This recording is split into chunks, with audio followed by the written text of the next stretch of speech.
Ladies and gentlemen, thank you. May I have your attention? On behalf of the Alabama State University Board of Trustees and our president, Dr. Quentin T. Ross, Jr., it is indeed my honor to welcome you to attend this great event. We are thrilled to host a student civil rights symposium about the impact of civil rights activism on college campuses in collaboration with the Alabama Commission on Higher Education. With the understanding that reflection is important, but so too is a vision forward. I hope you are ready for some great dialogue about the commonalities of civil rights problems and present-day civil rights challenges. Please remember to get your books and participate in the book signing immediately following the symposium. At this time, we'll have the morning's meditation. It will be delivered by Miss Alabama State University, the delightfully talented and beautiful Miss Aaliyah Robinson.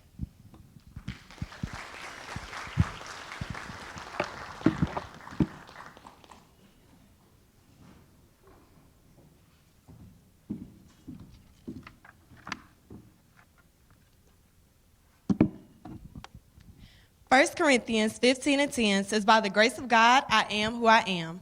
Greetings, I am Aaliyah Robinson, the 83rd Miss Alabama State University, hailing from the magic city of Birmingham, Alabama.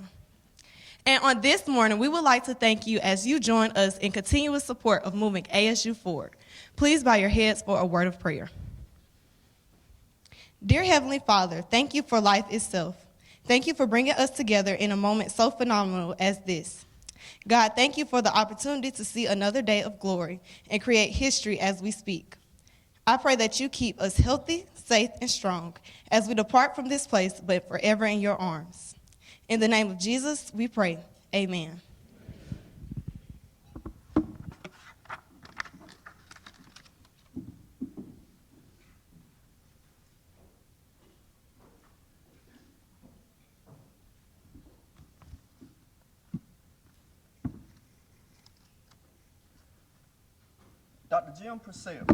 Dr. Jim Purcell took the helm of the Alabama Commission on Higher Education in April of 2017, serving as the executive director. His tenure in Alabama, combined with Arkansas, Louisiana, and Rhode Island, makes him the longest-serving active state higher education executive officer in the country. As an Alabama native, he is committed to providing accessible, affordable, high-quality educational opportunities for all. Dr. Purcell will be followed by Dr. Melinda Swoop, our very own VP of Student Affairs and Enrollment Management, which she will introduce the panelists. Dr. Purcell and Dr. Swoop, in that order. Good morning. Well, Ambassador Young, President Ross, faculty, staff, students, and for the public, this is a great event. This is an opportunity for all of us to, like it was said early, is to remind us really what colleges and universities are all about, and that is convening about some of the most gnarliest issues of our time. And there's probably nothing more gnarliest in this world than dealing with our social issues. And I am honored to be here with this community as we have a time to have that conversation. The public has always looked for colleges and universities to help solve their problems. And so we are here to really learn how that has been done in the past and perhaps give us guidance on what that should look like in the future. We have many purposes for today. One, of course, is that conversation, but another is really just to celebrate Alabama State's role in civil rights in this country, in social change. And if you can think about those events, think about the Montgomery bus boycott, where it was really planned, organized, and made successful here by faculty, staff, and students. You think about Joanne Robinson. She was probably the first Uber company president as she organized bus rides, places all over the country. So she was at least the first Uber for civil rights. And of course, that was the first successful civil rights act in America that talked about integration and everything, and that was done right here at Alabama State. Now, Alabama State's, didn't stop there. Been involved in a lot of things. Of course, the Selma to Montgomery bus boycott happened. But then sometimes Alabama State was actually on the wrong side of civil rights. And that occurred because students stood up to what happened with administrators. So President Ross, this is a warning for you to mind your P's and Q's. The students had gone off campus and were protesting a civil rights matter, and when they came back, they were summarily kicked out of school, sent home. And there was a court case that actually went all the way up to Supreme Court. And in that case, it basically ended in loco parentis. But most importantly, what it ended is the fact that students gave up their civil rights when they came to a college university to the university. It said that campuses should and actively be pursuing change in this world and being a role model for the rest of the adults that should be addressing these issues. So ASU in Dixon versus Alabama, of course, was a bad example, but since then they've done well. We have Knight v. Alabama, where funding for higher ed was corrected. My agency was, Alabama Commission on Higher Ed, was somewhat culpable, at least in doing the formula, and it was addressed, and I think satisfactorily to the plaintiffs. Students, there's so many students that came here that are part of the civil rights movement, Ralph Abernathy, Fred Gray for sure, many others. And then, of course, our speaker, Andrew Young. So much part of the history of the civil rights movement is his life. I mean, he started as a preacher in Marion, Alabama, but Marion, Alabama is actually where Alabama State started. And basically they were told to leave town. We don't want you here. And they came here and be able to create the Alabama State that we all experience. And then, of course, the civil rights movement, to some extent, Selma to Montgomery, was caused by events that happened in Marion County because they still hadn't figured out how to behave with each other with dignity. But now, here we are today. There is still change that needs to be done, and hope that all of us will have an opportunity to learn from the experience of those on our panel and, for, of course, Ambassador Young. Thank you.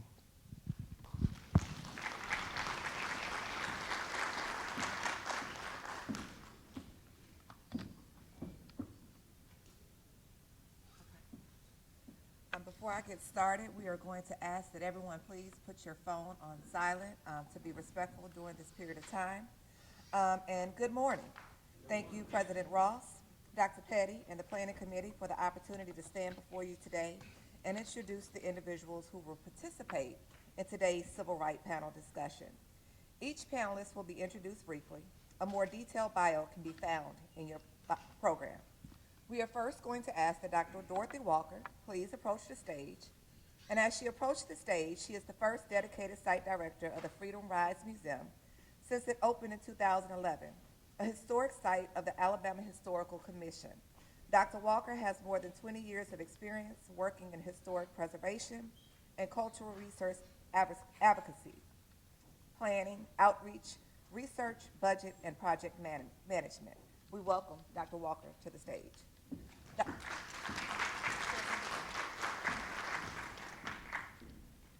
Dr. Howard Robinson, would you please approach the stage? He is an archivist for the Levi Watkins Learning Center and historian for the National Center for the Student of Civil Rights and African American Culture here at Alabama State University. His writings have been focused on the student protest movement of the 1960s and the impact of desegregation on Montgomery's African American community. We welcome Dr. Robinson to the stage.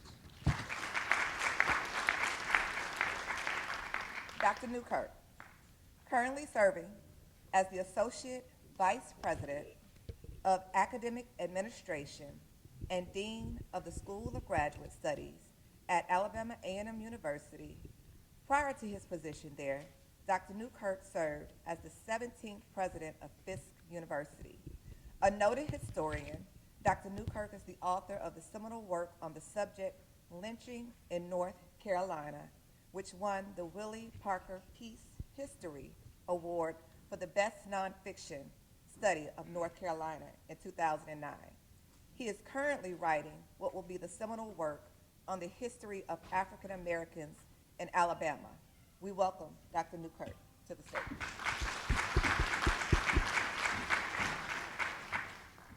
Attorney Milton C. Davis of Milton C. Davis Law Office. Will you please approach the stage? His legal career spans over 48 years, and his career achievements include being among the first African American in Alabama to be named a state assistant attorney general. He received nationwide acclaim for his role in securing full pardon for Clarence Norris, the last known survivor of Scottsboro Boy. Attorney Davis, we welcome you to the stage. And last but definitely not least, we welcome our very own Dr. Maurice Robinson, an assistant professor of history here at the Alabama State University. He is a scholar of infrastructure, history, and African American life and culture in the 19th and 20th centuries. Today, he will serve as our moderator.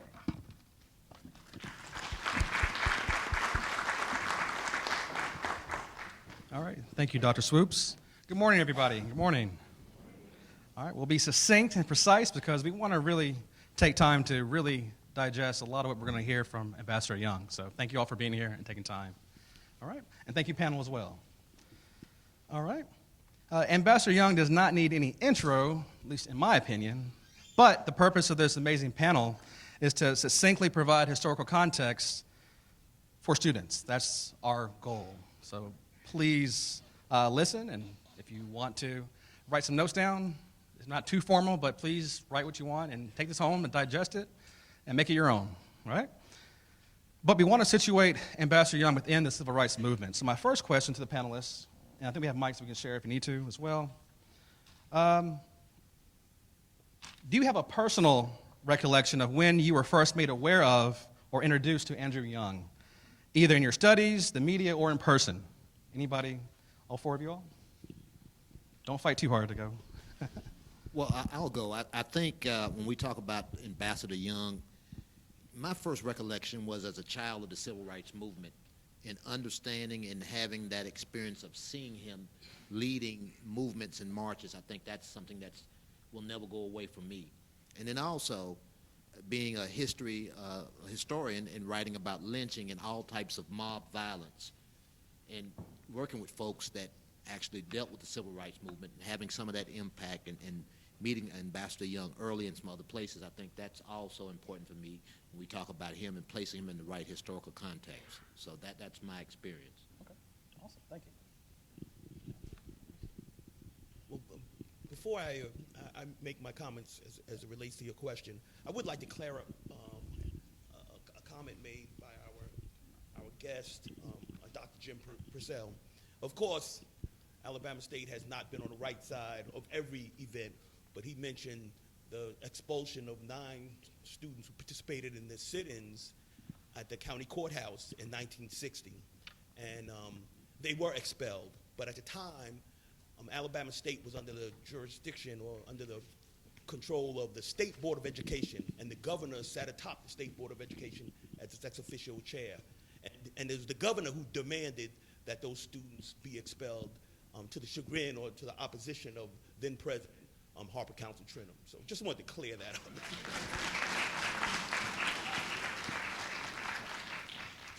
In working with the National Center for the Study of Civil Rights and African American Culture, I think the dean and the director is to my left, we had Andrew Young in some years ago, and he spoke here on this campus. And so that was my first physical introduction to Andrew Young. Of course, I've read about him, studied him, and so I found it a pleasure then to be in his presence. I had an opportunity to ask him some questions this morning. He was very informative, and so I think that our audience will be delighted in his conversation. I think we have a real giant amongst us, and I'm proud to sit on this dais and to welcome him with Alabama State. Well, I have had the honor and privilege of being with Ambassador Young many, many times across many years as a past general president of Alpha Phi Alpha fraternity. And Ambassador Young has served in our fraternity for over 60 years. I have encountered him in many places, but earlier on, I'm from Tuskegee, Alabama, And in my early years, when I was in elementary school, it was not unusual in the 50s as I was growing up to see Dr. King, who was in Montgomery, and as the civil rights movement progressed, to see Andrew Young. The first thing that we need to understand is that these were very young men. These were young men who were just past college themselves, who were in the thick of and the leadership of the civil rights movement. That's why it is so important as we develop the themes here this morning and throughout to understand that every college person here, when you speak of the Freedom Riders, when you speak of those who sat in, those were college-age persons. You are the leaders. In the context of what happened in the 50s, understand what you need to be doing now in the 21st century, in the context of your leading. Be an Andrew Young. Ms. Walker?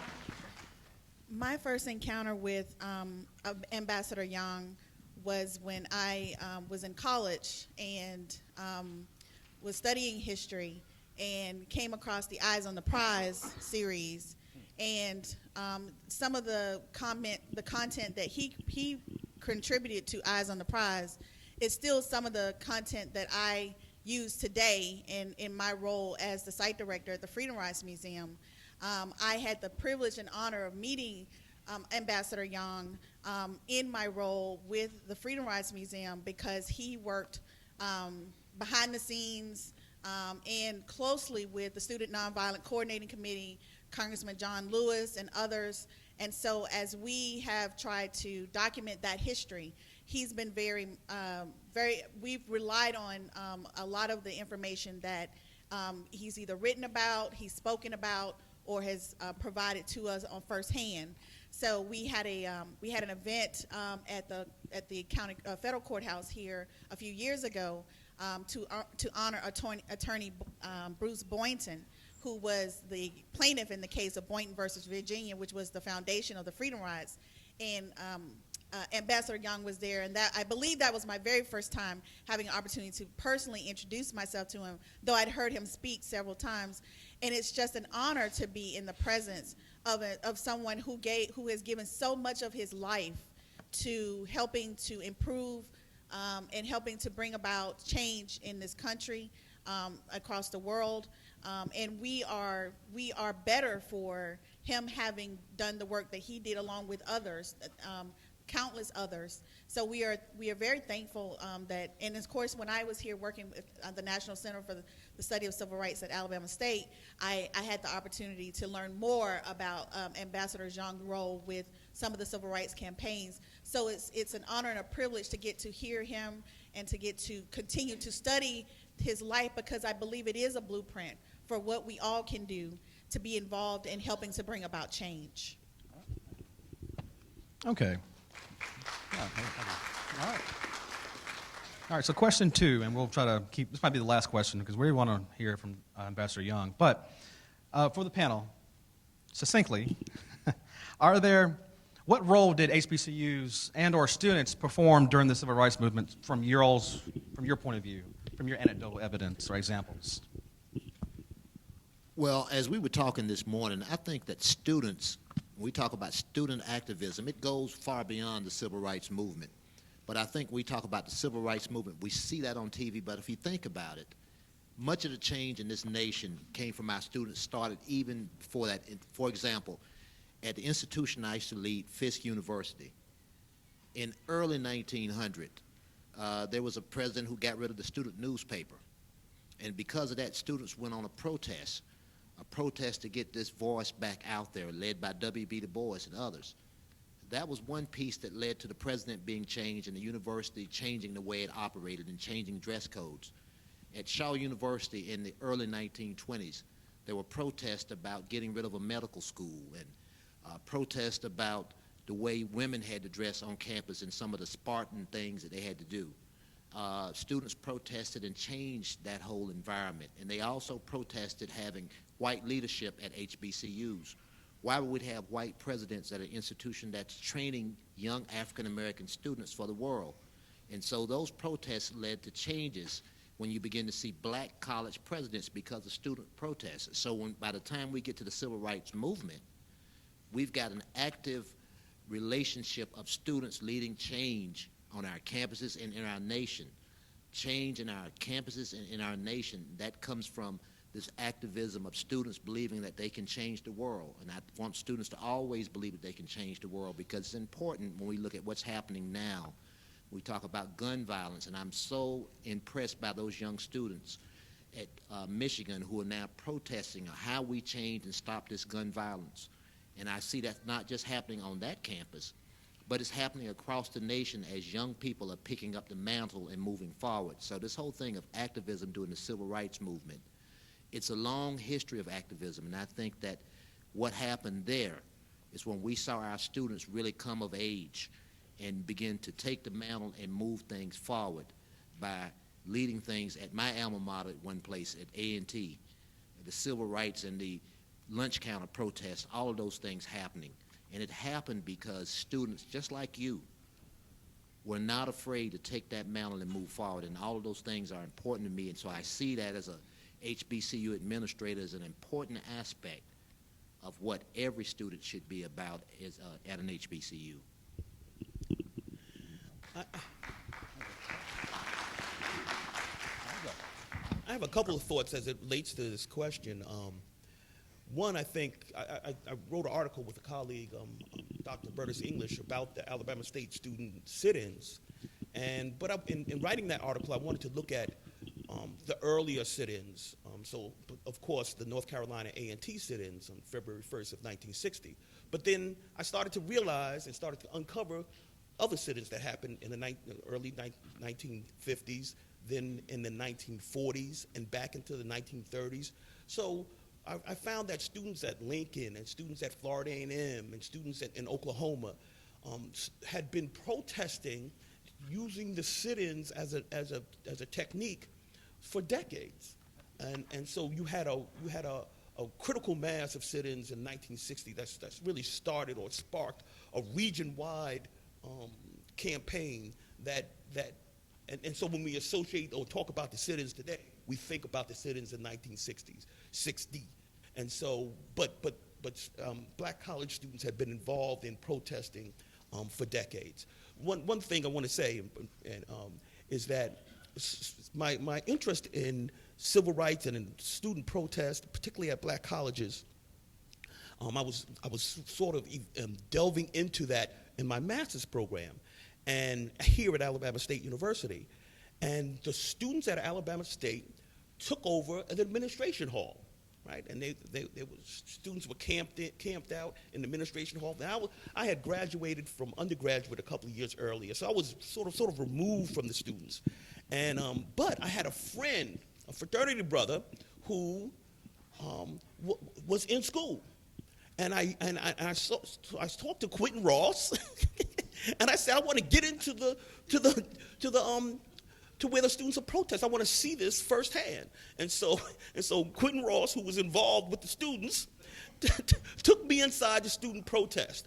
And so it's in the DNA of historically black colleges. And our leaders, just like Quentin Ross, before him, it was funny because Quentin Ross was dealing with an issue, and at the time, Joe Reed was the chairman of the Board of Education. Of the Alabama Trustees, Board of Trustees, and I looked through I was working at WSFA and was looking at old footage, and Joe Reed was involved in a protest in 1960, and he had participated in the sit-ins. But he was involved in protests on campus. Actually, they had taken over a building on campus in the mid-1960s. So this is part of the HBCU DNA, to look at these injustices and to put their bodies and their energies into bringing about change. Attorney Davis? Yep. Or Ms. Walker? All right. Well, and when you're talking about student activism at HBCU, I mean, that's something we talk about all the time at the Freedom Rides Museum, because even though the Freedom Rides did not start out primarily as a youth movement, it was the infusion of youth from the historically black colleges in Nashville. So American Baptist Theological School Seminary, where Congressman Lewis and C.T. Vivian and some of the others were based at, Dr. Bernard Lafayette, those students were based there, but not just at American Baptist. You had Fisk University, you had Tennessee State, you had Meharry. There were all these historically black colleges in Nashville that picked up the rides, that continued that, and infused, as Dr. Robinson said, the student activism part of the movement from our vantage point is the infusion of energy, the infusion of the pushing, the as you know, people were telling them, you know, wait, slow down. Even Dr. King himself was saying, let's try a different perspective. But it was always the students, and Dr. King himself wasn't that much older than the students during the Freedom Rides, but pushing, it's the student population that always pushes. And I think that when we're studying the Freedom Rides and how the students were able to say, you know, CORE, the Congress of Racial Equality, had a good plan when they started the Freedom Rides, but the students had a better plan. And so it's one of those things when you talk about HBCU involvement, the HBCUs in Mississippi, Alabama State University, Tuskegee, Talladega College, I mean, all of these universities who were just infusing this energy into the movement. I think it is something that I think sometimes in some ways gets overlooked. I don't think the students get the credit. Now we credit people like Congressman Lewis and them, but at the time, their energy and their efforts seemed to be aggressive, seemed to be moving too fast. But now with hindsight, we know that they were pushing. It needed that type of energy. It needed that type of pushing to move things forward. One of my favorite stories, and now the world knows her name, but Diane Nash, who was a student leader in Nashville, who were leading these, coordinating the Freedom Rides, and then later came to Birmingham, was helping to coordinate the activities around the Birmingham movement. And then in '65 with the Selma campaign. You see these students pop up again and again. And that's one of the things I love about how Ambassador Young, when he speaks, when you hear him talk, he brings the names of the others who were involved in this. Willie Ricks, you hear him talk about the ones who were there, who were involved on the front lines. So I think learning from Ambassador Young, I think students will see, they will learn who were the other students that were in the midst of these protests, in the midst of these campaigns, who were active, because you'll see those names pop up again and again and again. And I hope, and what we see today, I will borrow again from Dr. Robinson, we talk about the movement from the 1950s and 60s as if it's the modern civil rights movement. We are living today in the middle of the modern civil rights movement. And today, student activism is playing as important a role as it did historically. I think we just have to continue to support student activism. All right, thank you. All right, and last statement by Attorney Davis, and we will introduce the SJ President after this.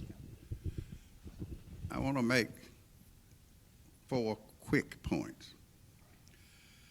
HBCUs have been the citadels, the champions, the stalwart castles as it relates to civil rights in America. We would not know our history if it were not for historically black colleges and universities.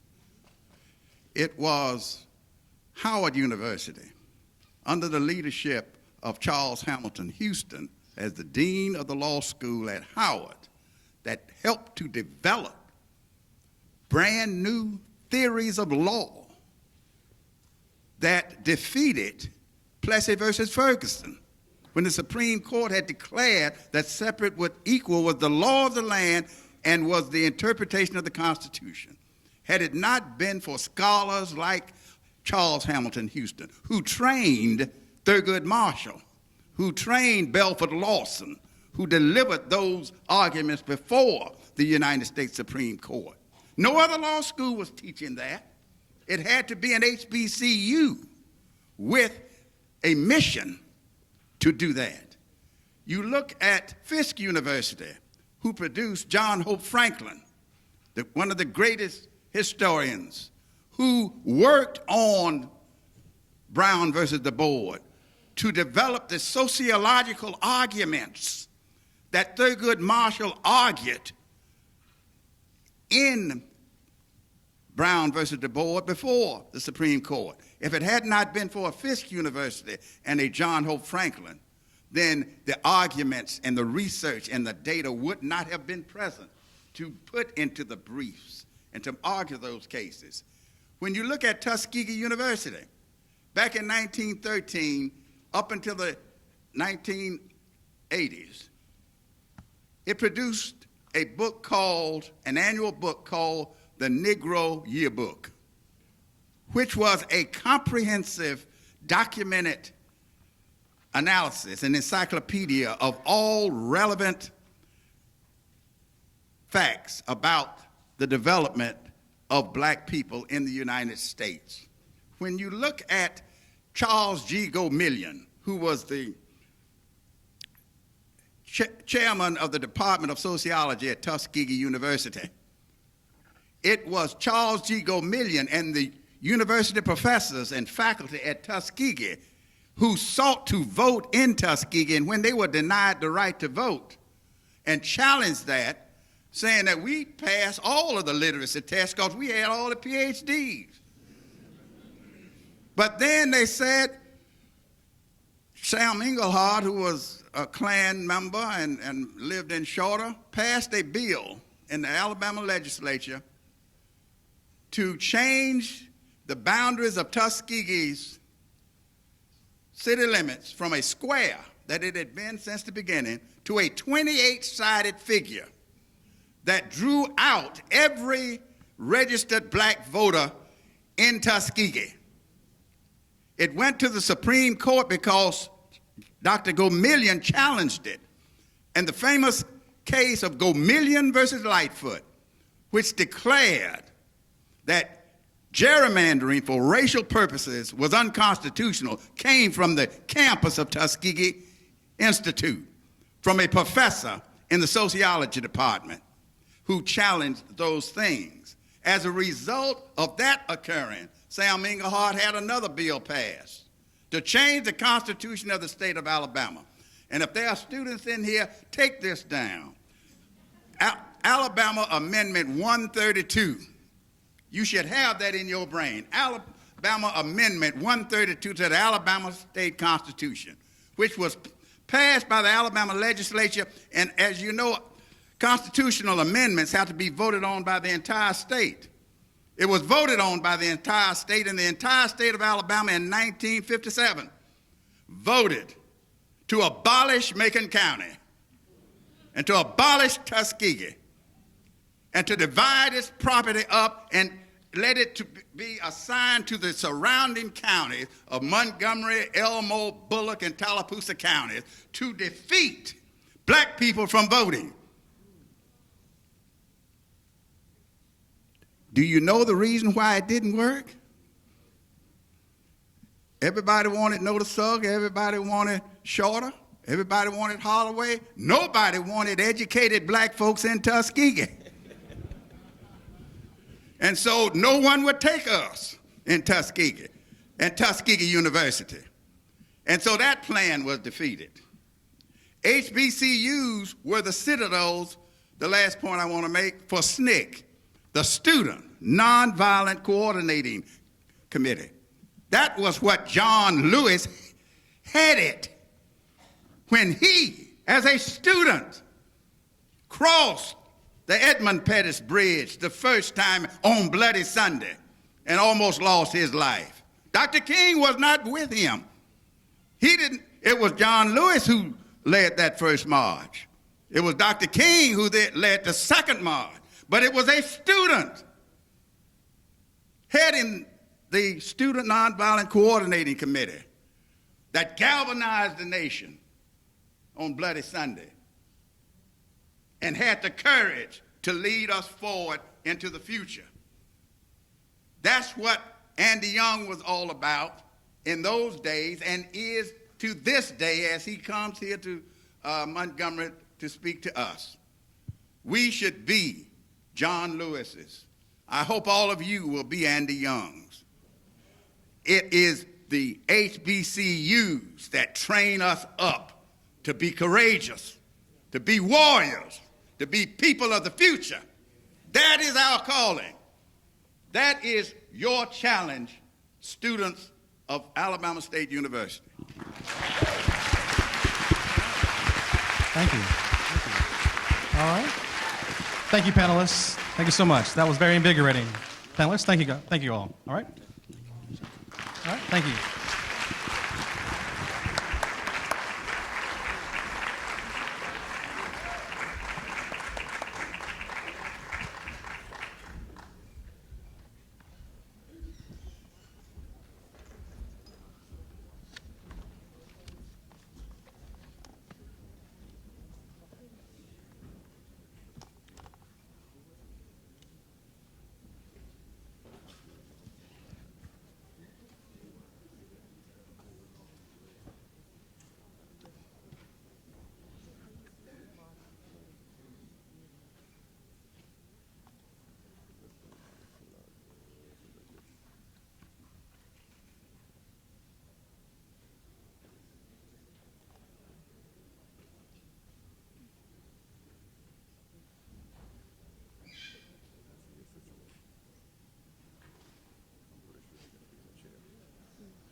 Okay. All right, next, I'm introducing Dylan Stallworth. He's a student of Alabama State University, where he is studying accounting and computer information systems. He holds several leadership positions, including serving as president of the National Association for Black Accountants and the Student Government Association, SGA. He is also involved in various clubs and organizations, including Alabama State University Royal Court, Collegiate 100, and Student Orientation Services. He is a member of Kappa Alpha Psi Fraternity Incorporated and a senior Apple campus leader for the university. He believes in self-prosperity and is inspired by the scripture Romans 8:18, which says that present suffering are not worth comparing to future glory. All right, the panel, thank you all so much.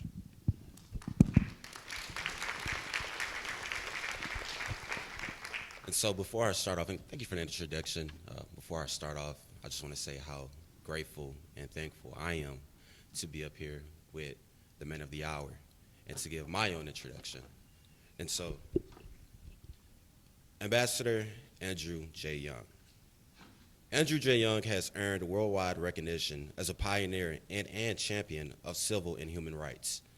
Ambassador Young's lifelong dedication to service is illustrated by his extensive leadership experience of more than 65 years, serving as a member of Congress, African-American U.S. Ambassador to the United Nations, Mayor of Atlanta, and ordained minister, among other positions. During the 1960s, Young was a key strategist and negotiator during the civil rights campaigns that led to the passage of the Civil Rights Act of 1964 and the Voting Rights Act of 1965. Appointed as an ambassador to the United Nations in 1977, Young negotiated an end to white minority rule in Zimbabwe, and brought President Carter's emphasis on human rights to international diplomacy efforts. As two-term mayor of Atlanta, Young brought in more than 1,100 businesses and more than $70 billion in foreign direct investments and generated more than 1 million jobs. Young has received honorary degrees from more than 100 universities and colleges in the U.S. and abroad, has received various awards, including an Emmy Lifetime Achievement Award in 2011 and a Dan Sweet Award in 2017. His portrait also became part of the permanent collection of the Smithsonian's National Portrait Gallery. Young also serves on a number of boards, including, but not limited to, the Martin Luther King Center for Nonviolent Social Change, Morehouse College, Andrew Young School of Policy Studies at Georgia State and America's Mart. In 2003, he and his wife, Carolyn McLean Young, founded the Andrew J. Young Foundation to support and promote education, health, leadership, and human rights in the U.S., Africa, and Caribbean. Young currently serves as the chairman of the Andrew J. Young Foundation. In 2012, Young retired from Good Works International, LLC, after working over a decade of facilitating sustainable economic development in the business sectors of the Caribbean and Africa. Young was born in 1932 in New Orleans, and he currently lives in Atlanta with his wife. He's a father of three daughters,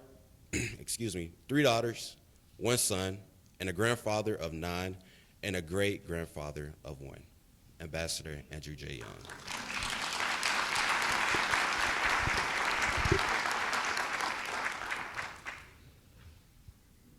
And so, I know that we kind of talked before, prior to coming on stage, and I just want to make sure that we get all the fruits of your labor. And so, my first question for you is, how did you become involved in activism within the civil rights, within your college or even grade school years? Well, I grew up in New Orleans, and I had no choice. I grew up right off Canal Street. My parents had gone to Straight College, which was on Canal Street, about 2 blocks from where I was born. And the block I was born in the middle of the block. Now, there were other black folk in the block, but none of them had any children. So my brother and I, and sometimes my cousin from Lake Charles, Louisiana, were the only black kids in the block. Now, we had an Irish grocery store on one corner, an Italian bar on another. The Nazi Party headquarters was on the third corner. And they were singing Deutschland über alles, and there was a swastika hanging over the place where I had to stand to get on the bus to go to elementary school, because I had to go to another elementary school. So my daddy did a good job. He was from the country in Franklin, Louisiana. And he always, well, when I asked him why they had these swastikas up and why they were Heiling Hitler, when I was 4 years old, he said, white supremacy is a sickness. And you know that God created of one blood all the nations of the world. They don't know that, and they don't want to admit that. But that's their problem with God. That doesn't have to be your problem. You don't have to convert them. You just have to do the best that you can do. And he said, you can argue about it, you can differ, but don't ever get mad in an argument. He said, if you lose your temper in a fight, you're going to lose the fight. He said, don't get mad, get smart. Your mind, he was 5 feet 4 inches tall and was a dentist from the country in Franklin, Louisiana. And he said, you can maybe outrun people if you have a conflict, but you can't beat up everybody. But you can reason with anybody. And if you don't show fear, you'll be amazed at how well you can get along. If people think you're afraid of them, they're going to pick on you. And he said, that's the reason you need to know how to fight. And he was a dentist, and the Coliseum was maybe 5 or 6 blocks from my house, where the fighters trained. So when he would sew up somebody's gums for getting hit and beat up eyes, they didn't have any money. He would make them take us, me and my brother and my cousin, to the gym. And he said, if you know how to fight, you don't have to fight. And that has helped me a great deal. I really don't get mad. The only person I once got mad with was my son. I don't get mad with my wife. That does not make sense.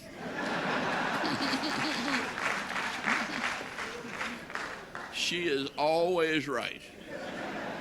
And the only time my daddy and I had an argument was he was really disappointed in me because I didn't want to be a dentist. And he thought that he was interested in security. He said, if you're a dentist, you can make $10,000 a year, and you can buy a house, and you can send your children to college. Well, that was way back then. But I didn't know what I wanted to do, but I knew I didn't want to be a dentist. And so I spent my time well, let me say another thing. I wasn't dumb. But when I went to take the SAT, Scholastic Aptitude Test, at Tulane University, I was the only person in the room of color. There were 500 or 600 others. Any school I sent my SAT scores to turned me down. And years later, when the president of the Scholastic Aptitude Test came to be the president of Spelman College in Atlanta, I said to him, I'd like to know just how dumb I was. You think you could find what I did on that test? And he said, sure. We have every test ever given. And he looked and he looked and he looked and he never found my test. And we both agreed that because I was the only black student there, the people who gave the test probably did not even turn my test in. They threw it in the trash can. But I probably have honorary degrees from at least 10 of those schools and didn't have to pay for it. And so nobody ever thought of me as, well, I don't know what they thought of me, but I didn't get mad, and I was a smart ass, especially with teachers. And if I spoke to teachers when I went into the room, and they spoke back to me, calling me by my name, and I called them by their names, I found out I did better in those classes. So that's my rule number one in college. Don't ever go into a classroom without speaking to the teacher. In the first place, teachers are sick and tired of putting up with you. And they got their problems at home just like you have yours. And a smiling face meeting them in class quite often can mean the difference between a C and a B, or a B and an A. And you never know, because I don't know how grades are done. Fortunately, I've never had to teach, but I've been married to 2 teachers. And I noticed that they're nice to children, and children are nice to them. So, in regards to your collegiate experiences, can you kind of talk about what was the student activism environment specifically at Dillard and Howard University? Absolutely nothing. At Dillard, I was just too young. I was 15 when I went to Dillard. And I just, well, I mean, I ended up playing bid whist half the night. And, you know, and I was trying to keep up with the veterans coming back from the Army. Well, they were older than I was, they were smarter than I was, and I finally realized, wait a minute, this ain't working for me. I won't be here when the grass turns green. And so then I got down and studied a little bit. And I graduated from, I went to a lot of schools, because I went to Dillard first. Then some folk were driving out to California and needed somebody to help them drive. And I was just turned 16 and got my license. So I drove with them, and turned out that my aunt in Los Angeles lived about 10 blocks from University of Southern California. And so I went to University of Southern California and took botany, a whole semester of botany in one summer. But nobody spoke to me on that campus all summer long. They didn't even have black folk cutting the grass. It was Asians cutting the grass. And so I said, I can't make it here. And I headed back to Howard. Well, Howard helped me find out who I was, because there were two groups of people that were serious. One was the veterans that were coming back from the military. And Dave Dinkins, who later became the mayor of New York, encouraged me to join the fraternity that I joined. And my daddy was a member, so I didn't have a whole lot of choice. But he studied. Dave Dinkins was a math major, and he worked, so that made me work. The other thing is, I had a lot of foreign students who were friends, especially Nigerians, Jamaicans, Panamanians, Bahamians, and I don't know why I was so attracted to the foreign students.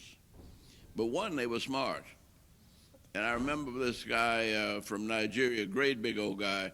I was running down the hall in Cook Hall at Howard University, and he grabbed me and he said, young man, slow down.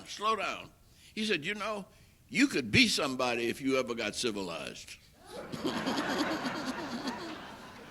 Well, he finished Howard in 2.5 years with a double major and double minor. He went to McGill and became a neurosurgeon. He went back to Nigeria. He would study, he would sleep 4 hours in the afternoon and 4 hours at night. And he'd study all the rest of the time. And when you go to Nigeria, you find that he helped to found the hospital in Ibadan. He was a neurosurgeon. He and another fellow from Howard put together the public health service for all of Nigeria. And everywhere I went, the guys from Howard who went back home, they were all running their countries. And I kind of realized that maybe that's what we should be doing. Now,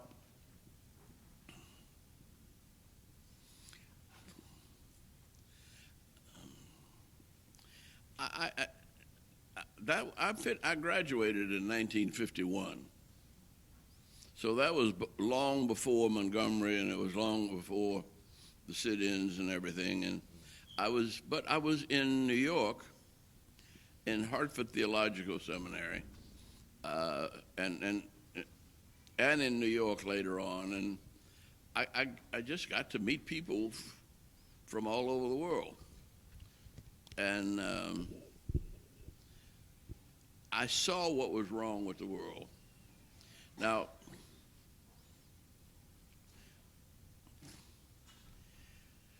We had just bought a house. Well, when I first came out of seminary, I went to Thomasville, Georgia, and Beachton, Georgia. And they asked me, would I run a voter registration drive? Well, that was fine, till I saw about 1,000 Klansmen, it seemed. It was probably just 100, but it looked like 1,000. And they were all over the place. And so I was married then, married a girl from Marion, Alabama. And I said, baby, these folk are going to try to mess with us. And she was a very religious girl and had studied nonviolence. In fact, the irony is that Coretta King had studied nonviolence before she knew Martin, and Jean Childs had studied nonviolence before she knew me. And so when we got there, after we got married and we got there in Thomasville and realized that the Klan was possibly coming after us, I said, look, baby, I want you to sit up in the window with this rifle. And I said, I'm going down and I'm going to talk to them. And I said, but I need you backing me up. She said, I can't do that. I said, but you're a good shot. She said, yeah, and you're a preacher. I said, what's that got to do with it? She said, I can't point. He said, if you ever forget that under that sheet is the heart of a child of God, you need to quit preaching. I said, damn, woman. What the hell is the matter with you? Don't you realize that if they threw one little match up on the porch here, this whole place would go in smoke? And she would, and we had a 3-month-old baby. And I said, I'm just looking for a chance to negotiate with them. She said, well, you'll have to find some other way. See? And I said, but the house will burn down if we don't do something. No telling what they do. She said, don't you preach about the cross and the resurrection? And I said, I married a crazy woman. She wants me to do what I'm preaching. She was ready to let me and her and the baby die because she believed in nonviolence. And I hadn't gotten there yet. But Coretta got to be got known in nonviolence before Martin did. See? And Coretta's house was burned down when she was 15 in Marion, Alabama. And her daddy was a saint because he was, even though he was a sharecropper, he had built that house. And he got him to kneel down and ask for forgiveness for the people who burned down their house. And asked them, first of all, he said, let's thank God that none of us were in it. And we can build a new house because we're all alive. And he asked them, his children, to pray for forgiveness for the sick people in the Ku Klux Klan who had burned down the house. Well, when you marry women like that, you get straight. I mean, they will keep you straight. And I always think that there wouldn't have been a march here. There wouldn't have been a boycott if it hadn't been for Rosa Parks. There wouldn't have been a march from Selma to Montgomery if it hadn't been for Amelia Boynton.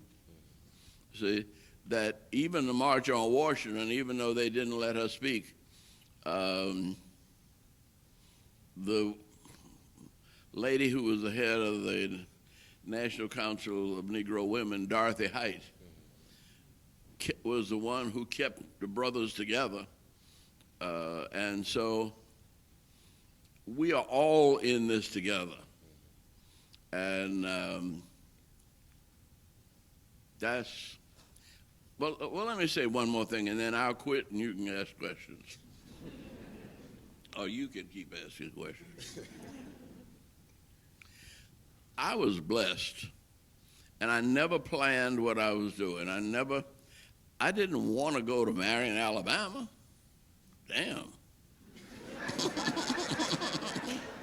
I had a job in New York, and I had a place to stay in a settlement house in Harlem. I was on Howard's track team, and I thought I was good enough to go for the Olympics, and I was planning to train with the Pioneer Track Club in New York, and this preacher calls and tells me he needs me in Marion, Alabama. I said, well, I got a job in New York. And he said, yeah, but everybody wants to go to New York. And he said, if you don't go to New York, they'll fill that job in 15 minutes. He said, but nobody wants to go to Marion, Alabama. And if you don't go there, we will probably lose a church. And the one thing I decided, that God put me on earth for some purpose, and there was something that I could do that nobody else could do. And if I found out what I could do that nobody else could do, I'd be on the right track.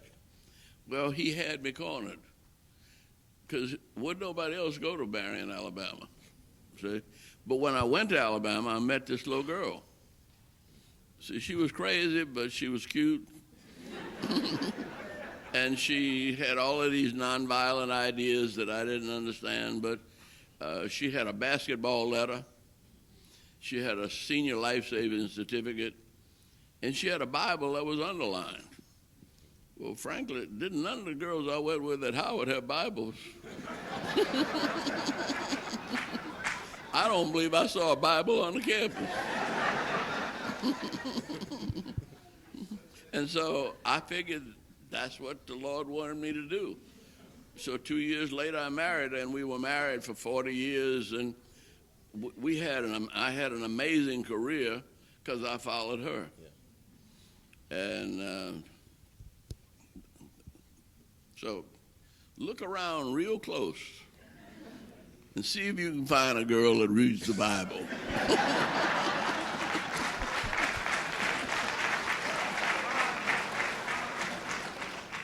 So you talked about a lot of influential people kind of in your life growing up. I'm really curious to know what were some influential people or key events that kind of inspired you to get involved with the civil rights protests? Well, New Orleans was,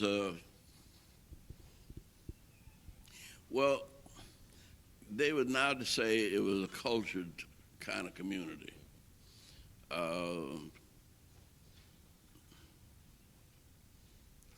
Back then, I called it Sedity,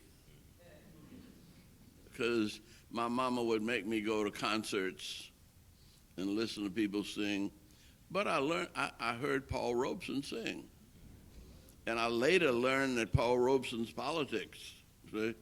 And I had a really good upbringing, and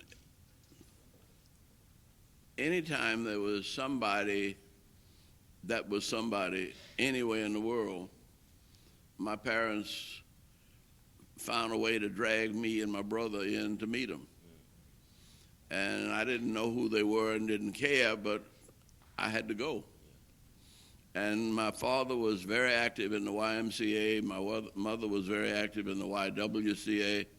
So we ended up hanging out in the gym a lot and, swimming pool, playing tennis, whatever.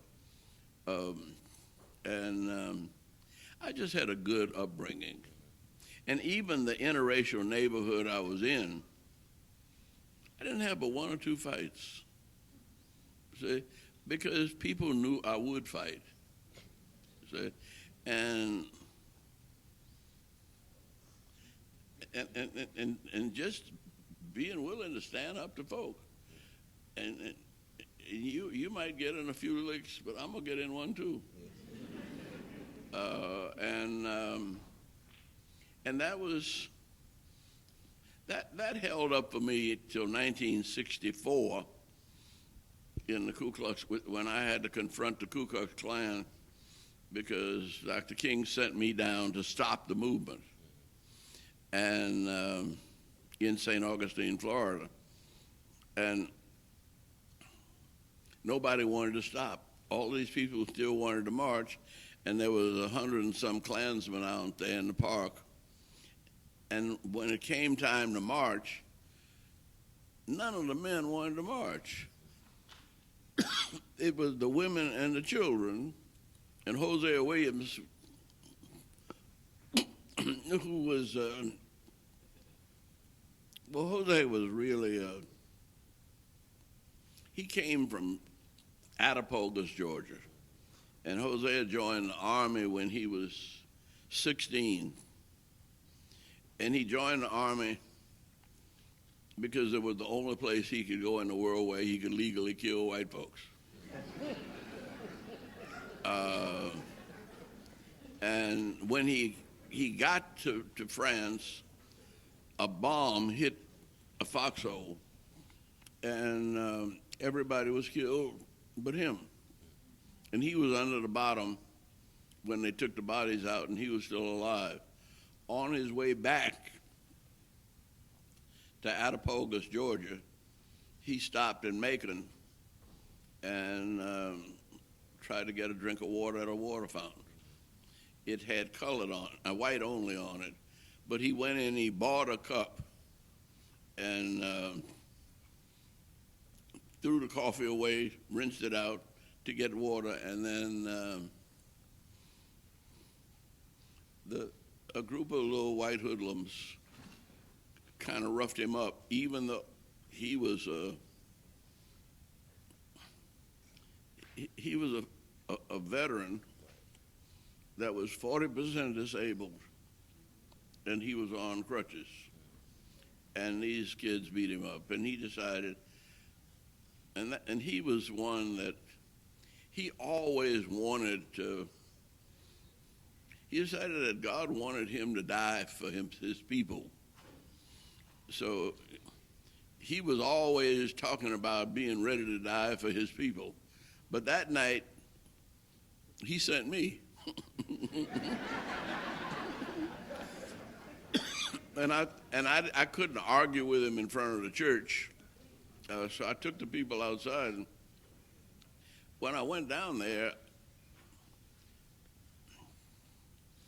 the Klan had been deputized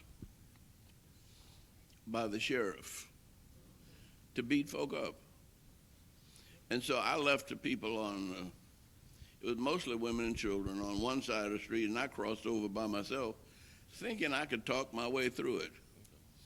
And somebody came up behind me, and I got beaten up and kicked and everything else. But the amazing thing was, when I came to, I didn't even have a headache, and nothing bothered me, and I went on down to the next corner and tried again. And this time,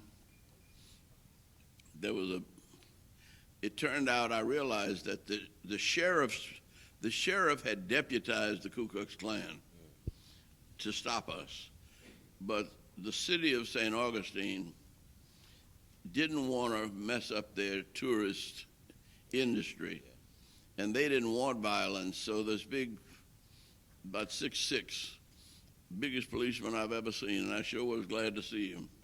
He came up and he said, "Look, you all better leave these people alone and let them march. You're going to fool around here and kill somebody, and then you're really going to be in trouble." And they let us go through. And so that was where I saw the power of nonviolence, because these women and teenagers walked through this mob, and I remember somebody in the mob saying, "Damn, them niggas got some nerve." And this old sister said, "It ain't nerve, son, it's faith." you know, and the next time, that next weekend, the Klan decided were going to march in the black community. They were trying to do something to provoke us to violence. And we knew they had their guns under their sheets, and they really wanted to start something. Only when they came down Lincolnville, the folk were lined up on both sides of the street, and they started singing, "I love everybody.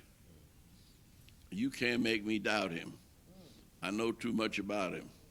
I got the love of Jesus in my heart. That's why I love everybody." That was so shocking when it came out on television. The contrast between 400 white folks being crazy and a small group of women and children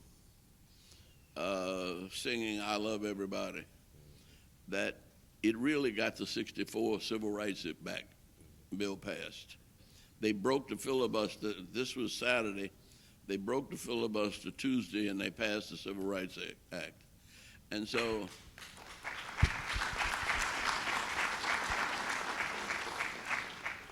the one other thing I want to put in is that with Birmingham, that was the movement that was most complete. But it took us 2 months to prepare for it. Fred Shuttlesworth's church had been bombed 3 times, and he came to see us on the 17th of December, 1962. There had also been over 60 bombings of black people's homes in Birmingham, and they called the area where the black folk had just built up nice new homes, guys coming back from the military with the GI Bill, and 60 of their homes had been bombed. They call that area in Birmingham Dynamite Hill. And so Fred Shuttlesworth said, "Look, this passive resistance isn't working. We're going to have to be more aggressive." And he challenged Dr. King to come join us, him in Birmingham. Well, we agreed to go, but there was an election, so we had 2 months to wait. And so while we were waiting, Dr. King said, "Andy, don't you know some white folks in Birmingham?" I said, "No, I don't believe." He said, "You got 2 months to find some." And so I went around trying to, just talk to people and find out who were the leaders. And I ended up in the Episcopal Church talking to the Episcopal bishop, who got a group of business leaders to come to meet at the Episcopal Church, and they met with Dr. King, Rev. Abernathy, and Fred Shuttlesworth and myself. And we told them, we had 2 months to plan. We said, "Look, we're not going to buy anything but food or medicine until this changes. And you may not want to serve us, and you don't want to give us good jobs, but we can't give you business if you don't treat us right." And we went down the list, and Dr. King put it very nicely. He said, "We don't have anything against you, but we want you to know that we realize that if you're going to keep us down in the gutter, you got to keep 1 foot down there with us. And all we want to do is stand up and be brother to brother. And we can get along that way." But we went through the list of all of the ways that they were segregating and taking advantage of people, and it didn't make sense. We said, "Look, you have the little girls coming in here from Auburn and Alabama, and they stay 6 weeks in the summertime, and then they're gone. You have these black women who've been here 5, 10, 15 years. when your wives want something in this department store, they don't even know these young ladies that you got dressed up, but you're giving them a commission. They call the black women because they know what's going on in your store. All we say is, if the black women know more than you know, you need to pay them more. And if you don't pay them more, take them out of those little smocks and let them wear the dresses that they're selling and get a commission. We can't shop with you. And so we shut down Birmingham for 90 days. Nobody bought anything in Birmingham in 1963 but food and medicine for 90 days. And so downtown went bankrupt almost. I mean, it was really drying up. But that was the power of nonviolence. At the same time, we had this dialogue going on with at the Episcopal Bishop's office. And then they came down to Washington, from Washington, Kennedy sent the Attorney General down to help to tell the businessmen that it was all right, that they thought they were going to pass the Civil Rights Bill before too long, and they said that if you make, the way we put it, if 80 businessmen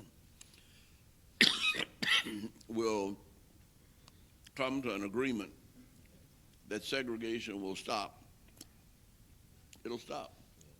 And it didn't matter what Bull Connor would say, it didn't matter what George Wallace said, all of their laws were still in play. But the business community couldn't do any business without us. So they changed all those laws in their store. They took down all the signs. They started serving us at the lunch counters. They hired people in jobs where they were making good pay, better pay. And it really began to change Birmingham.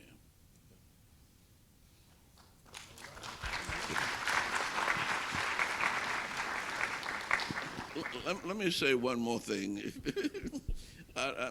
If you want to cut me off, you can. But I've been having an argument with my grandchildren, and they think there's something wrong with this country. And I agree. But I tell them, one of my granddaughters was saying that she's married to a Nigerian. I'm going to Nigeria and getting me a Nigerian passport. I'm just sick of it. I said, help yourself, baby. But I said, you won't make it 2 weeks in Nigeria. And yeah, we have problems. But I've been to 152 countries, and I've enjoyed myself all over the world. But I'm always glad to get back here. With all of our problems, I don't make much money. Never did, but I get invited out to dinner by all my rich friends. And I've been in about 10 restaurants that I couldn't afford to pay for myself or even take my wife. And somebody's invited me. In every one of those expensive restaurants in Atlanta, over half of the people in there, and this is not on Saturday night, this is in the middle of the week, more than half the people in there are black. And I said, how do these people afford $95 steaks? You know, I don't know how they do it. And but there's some black folk making some money in Atlanta. And the reason is that when we took over the city and became mayor and council members, we passed an ordinance that every piece of city business needs to have at least 25% minority participation in every single contract. Maynard Jackson started that. And now we've raised it. When we had the Olympics, and we raised it to 40%. We got 41% of the business done by the Olympics. The Olympics, we raised $2.5 billion. And black folk got 40% of that. See?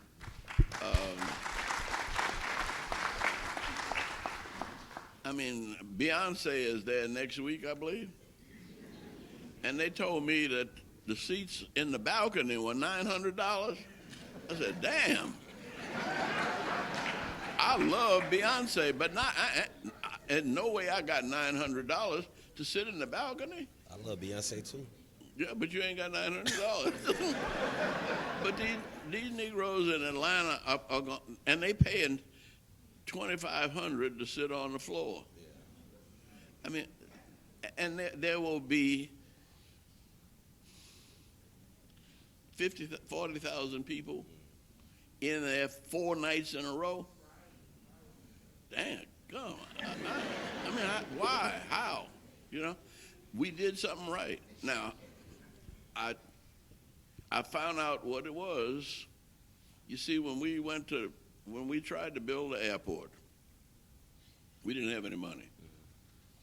But we make the mistake as black folk depending on the government for everything. Somebody came to see me in Congress, and he said, look, you don't have to wait on the government to build an airport. He said, I can take you to Wall Street. Wall Street's got more money than the U.S. government. And so we went to Wall Street, and Maynard Jackson went there, and it didn't take 10 days. And he came back with $400 million and started that airport. And 25% of every contract went to a minority contractor. Now, 50% of every contract, and they're not getting $400 million or $500 million, they're getting money by the billions of dollars every year. And they're making money. And Delta is the largest employer at the airport, and they just gave their employees 5.6% raise just for sticking with them through the pandemic. And that airport made $66 billion. There's some countries in Africa and Europe and Latin America that don't make that much money. And so I went out there to see, how is this happening? Who is running this daggum airport? We built it, but it wasn't producing like that. And I go in and meet with the general manager, and there are 10 people in the room. Well, normally, when we started out, it would have been 10 white people. And we probably would have had 1 black or 2. When I went in there wasn't but 1 white man. And come to think of it, I looked around, and there wasn't but 2 black men. So out of 10, 3 men and 7 black women.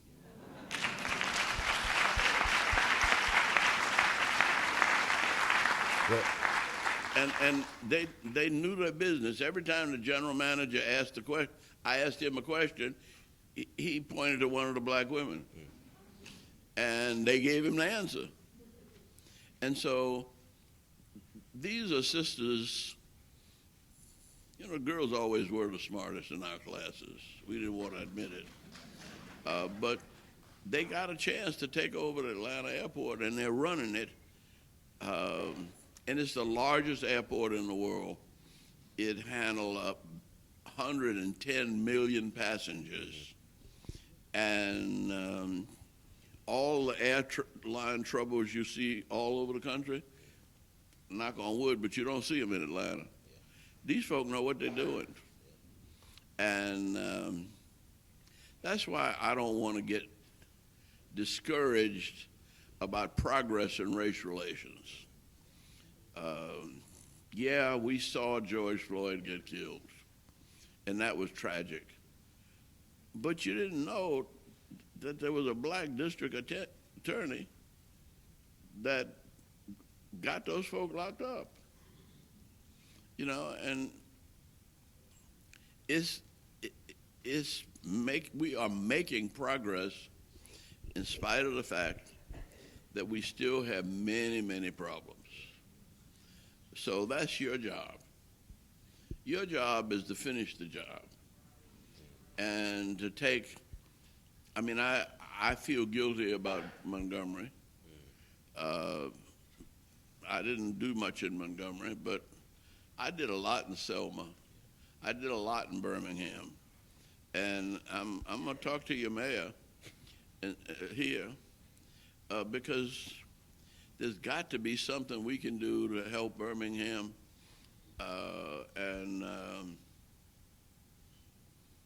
We're celebrating the 60th anniversary of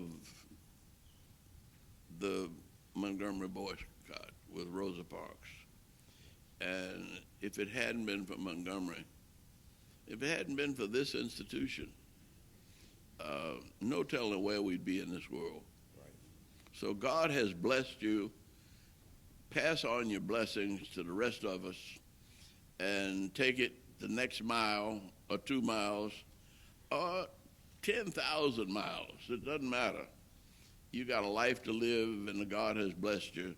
So keep on keeping on. Amen.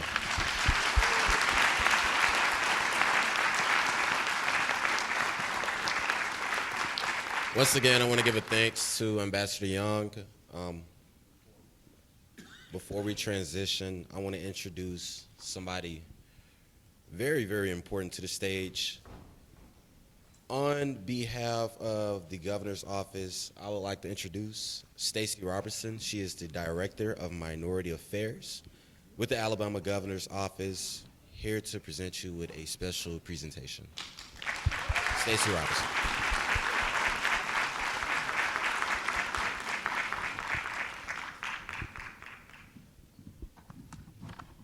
Ambassador Young, it's a privilege to be here on behalf of the Governor of Alabama, Kay Ivey. I'm Stacey Robinson. As mentioned, I was at Spelman while you were mayor of Atlanta, and Dr. Donald Stewart was the one who was to be looking for your SAT scores. He was our president at the time.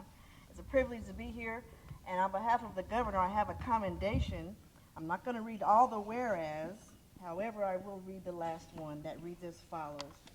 Whereas Ambassador Young continues his legacy through the mission of the Andrew Young Foundation to support and promote education, leadership, and human rights in the United States, Africa, and Caribbean by developing and supporting a new generation of leadership for a multicultural world. Now, therefore, I, Kay Ivey, Governor of Alabama, do hereby commend Ambassador Andrew Young for his tremendous exemplary work serving the South, the United States, and the world. And so given under her hand and the great seal of the office of the governor of the state capital in the city of Montgomery on the 15th day of February 2023, signed by Kay Ivey, governor of the state of Alabama. We thank you for being here. We will take your words and live with them and do our part to live your legacy. Thank you so much.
Ladies and gentlemen, let's give another round of applause for this great occasion. At this time, I bring forth the 15th president of Alabama State University, none other than Dr. Quentin T. Ross, Jr. President Ross. Ladies and gentlemen, have we not been filled this morning and this afternoon? Please give another round of applause. Let me say to Ambassador Young, thank you for coming to our laboratory of learning here at Alabama State University.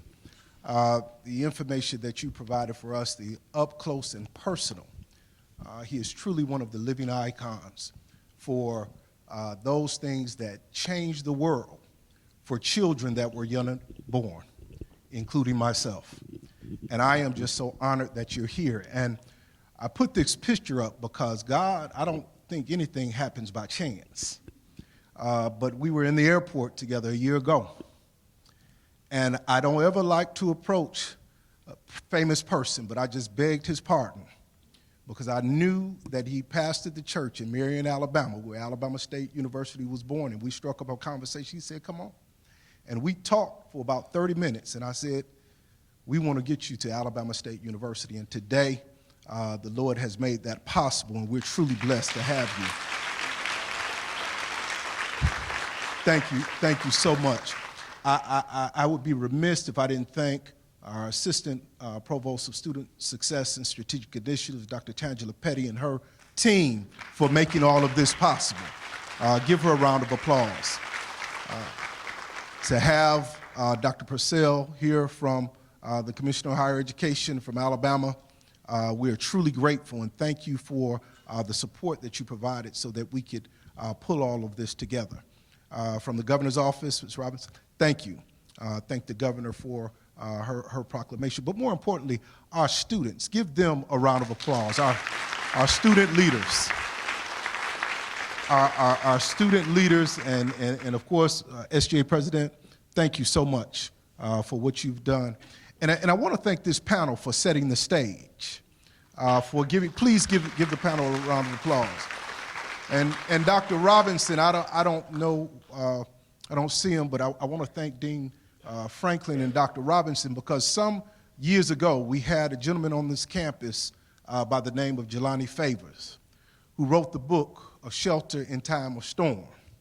And if you go out and look at that book, in that book it talks about HBCUs and their quest to change the lives of black folks. But in it, it talked about the second curriculum. And that's what's taught at HBCUs, the second curriculum on how you go out and challenge injustices across this country. And so I'm thankful that we have a champion and a hero that is still here to put us in touch with all of those living legends that literally changed the world. And students to understand that he knows up close and personal the names that you see that are on these buildings.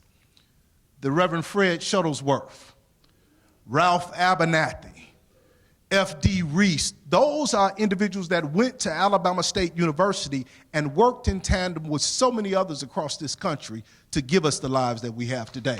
So with that, I'd like to thank you again, Ambassador Young. I want to recognize our trustee, the Honorable Judge Tiffany McCord. Thank you for being here and supporting us.